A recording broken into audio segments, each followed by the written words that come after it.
आयोगाच्या अध्यक्षा म्हणून जर त्यांनी केसेस दाबल्या असतील तर त्या सगळ्या केसेसची कारवाई त्यांच्यावर झाली पाहिजे आणि ही जेवढी नावं आहेत राजकारण्यांची ती बाहेर आली पाहिजेत. महाराष्ट्राच्या राजकारणाला साफ केलं पाहिजे. घाण करून टाकली आहे महाराष्ट्राच्या राजकारणाची. तर मुख्यमंत्र्यांना एकतर आभार, तुम्ही महाराष्ट्राच्या महिलांच्या डोक्यावर उपकार केलेत निर्देश देऊन, पण खरंच सार्कास्टिक बोलणं नाही, पण खरंच आभार की तुम्ही यावेळेस जरा लवकर तरी ते काम केलं.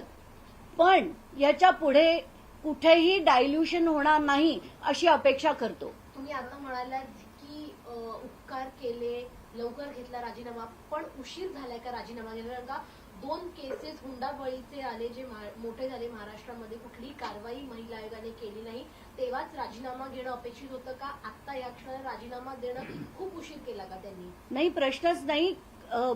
पहिले जे 2 झाले, वैष्णवी हगवणे प्रकरण असो, संपदा मुंडे असो, गौरी गर्जे असो, कुठेही महिला आयोगाने कुठलीही कारवाई केली नाही.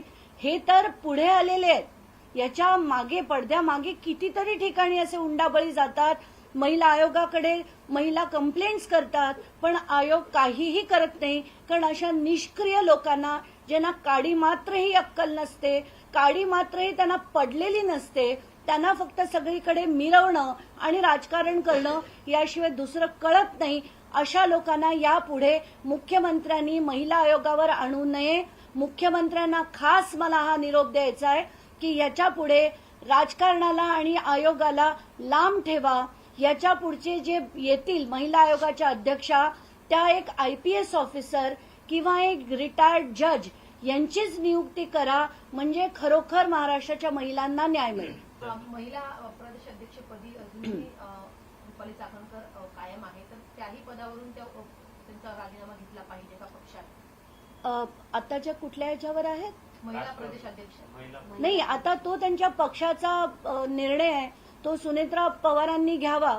पण सुनेत्रा पवारांना खरं तर एक स्त्री म्हणून हे सगळं 3 दिवस बघत होत्या, त्यांनीही कुठचाही पाऊल उचललं नाही.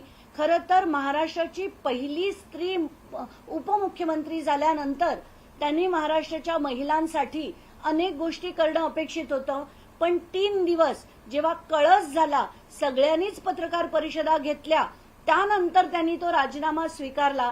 पण स्वीकारताना सुद्धा जे दिसलं ते म्हणजे सुनेत्रा पवारांचा चेहरा गंभीर होता, पण पुन्हा एकदा रुपाली चाकणकर जसं मॉडेलिंगसाठी उभे राहतात तसा त्यांनी एक त्यांचा जो फोटो होता तो पोज देतानाचा फोटो बघून मला वाटलं, त्यानंतरचं त्यांचं बोलणं देखील ऐकून त्याच्यात कुठेही विनम्रता नव्हती, एक अहंकार होता. या सगळ्या गोष्टी बघून मला असं वाटतं की त्यांना खरंच एक इंट्रोस्पेक्शन ज्याला आपण म्हणतो ते करण्याची गरज आहे. आता फक्त रुपाली चाकणकर यांच्यासोबतचे अनेक फोटो व्हायरल झाले म्हणून त्यांच्यावरती कारवाई झाली आहे, मात्र अनेक जे मोठे नेते आहेत त्यांचे सुद्धा फोटो खराब सोबत आहेत, तर त्यांच्यावरती कारवाई झाली